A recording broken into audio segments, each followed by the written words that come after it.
In this tutorial, I'm going to talk to you guys about functions in C. Now, a function is basically just a collection of code that performs a specific task. So what you can do is you can take a bunch of code, maybe like 5 or 6 or 20 lines of code, and put it inside of a function. And then when you want to access that code that's inside the function, you can call the function. And generally, when you create a function, you'll design the function to perform a specific task. So the function will have a specific purpose. So I'm going to show you guys how to create functions, how to work with them, and we'll just talk about the basics of using functions. Like I said, a function is basically just a collection of code that does a specific task. So we can actually create a function here in our C program. Now you'll notice up here we have this block of code. It says int main, and there's an open and closed parentheses and an open and closed curly brackets.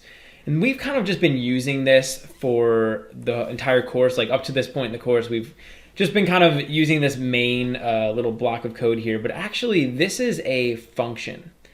And sometimes you'll hear people call this a method as well. So function and method are two words that essentially mean the same thing. But generally in C, we're going to refer to these as functions. But this is called the main function. And the main function is basically a function that's going to get executed when we start running our program. And so we've already been using a function, this main function, but if you want, we could actually create other functions in our program. So I'm going to show you guys how to do that. So let's go down and we're going to go here outside of this function. And the way you can tell we're outside the function is we're outside of this ending curly bracket. So down here, I'm going to create a function. And when we create a function, we actually have to give C a couple pieces of information. The first thing we have to tell C is the return type of the function. And so actually we're going to talk more about return type in the next tutorial, but for now just know that return type is basically the type of data that the function is going to return to the user. So sometimes your function can actually give information back to whoever calls it. In our case though, we're just going to say void, and void basically means that this function isn't going to return any information. That's the first thing that you have to tell C. The second thing we have to do is give this function a name. And generally when we're naming a function, we're going to want to name the function according to what it does. So in our case, we're going to create a function that says hi to the user. So I'm just going to call this function say hi because that's what it's going to do. It's going to say hi. Whenever I create a function now, I want to make an open and closed parentheses, and I'm going to make an open and closed curly bracket. So now, any code that goes in between these curly brackets is going to be considered code that's inside of this function. So let me show you guys. I'm just going to make this a very simple function. We're going to do one thing inside of here. We're just going to make a printf, and we're going to print out hello user. So I've created my function. It's called say hi. And inside of this function, we're just printing out hello user. So now let's go ahead and run our program and see what happens. So I'm just going to build and run my program. But you'll see up here that hello user doesn't get printed out, right? In other words, I came down here, I said printf hello user, but this didn't get printed out. And this is the first lesson with functions, is that in order to use the code inside of the function, we have to call it. Calling a function basically means we're telling C that we want to execute all the code inside of it. So if I want to execute this code, I can call this function. And the way that I do that is just by typing out the name of the function and an open and closed parentheses. So now, instead of just printing out nothing, C is actually going to go over here and execute all the code in the say hi function. So let's run our code, and you'll see now we're printing out hello user. So the difference between this main function up here and this say hi function is this main function is a very special function, right? When we run our program, this main function basically gets called. Then if we want to use other functions, we can call them from inside of this main function.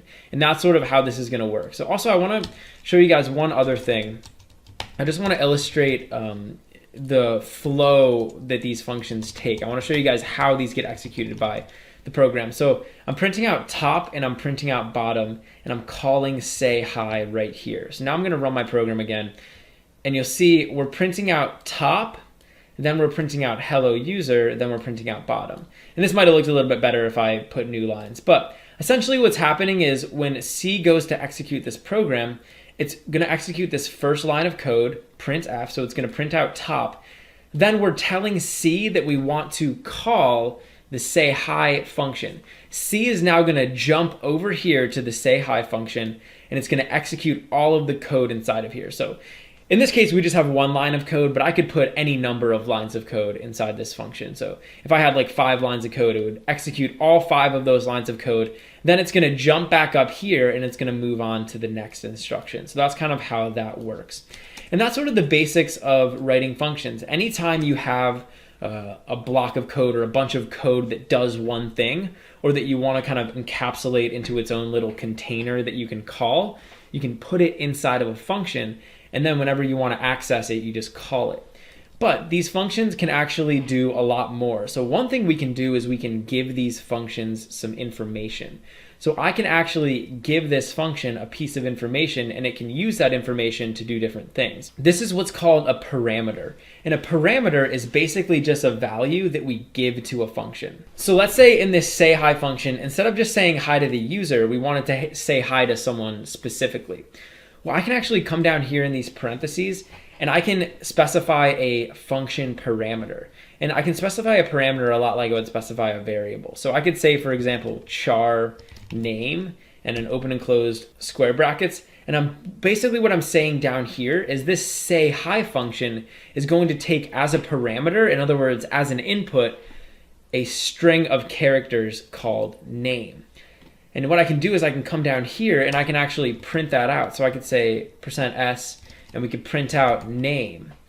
Now, over here, when I call this say hi function, because I specified that it's going to take a parameter, I have to give it a string. So I could give this a string like Mike, like I'll put my name in here.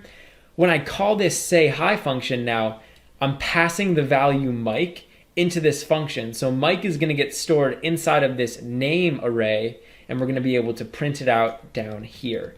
Let's go ahead and run our program, and you'll see it says hello Mike. So instead of saying hello user now, we're able to customize what it says. The cool thing about this is I could copy this line of code. Like I could call this function a bunch of times with different names. Actually, I'm going to put a new line down here so this is more obvious. So I could say hello Mike, hello Tom, hello Oscar. Now when I run my program, it's saying hello to each of these different people. And because we define the function and we can pass it different names. And depending on what we pass it, depending on the parameter that we give it, it'll perform its task a little bit differently. You can also specify multiple parameters. So let's say in addition to accepting the name as a parameter, we also accepted their age. So I could say char name, and then down here I can specify int age.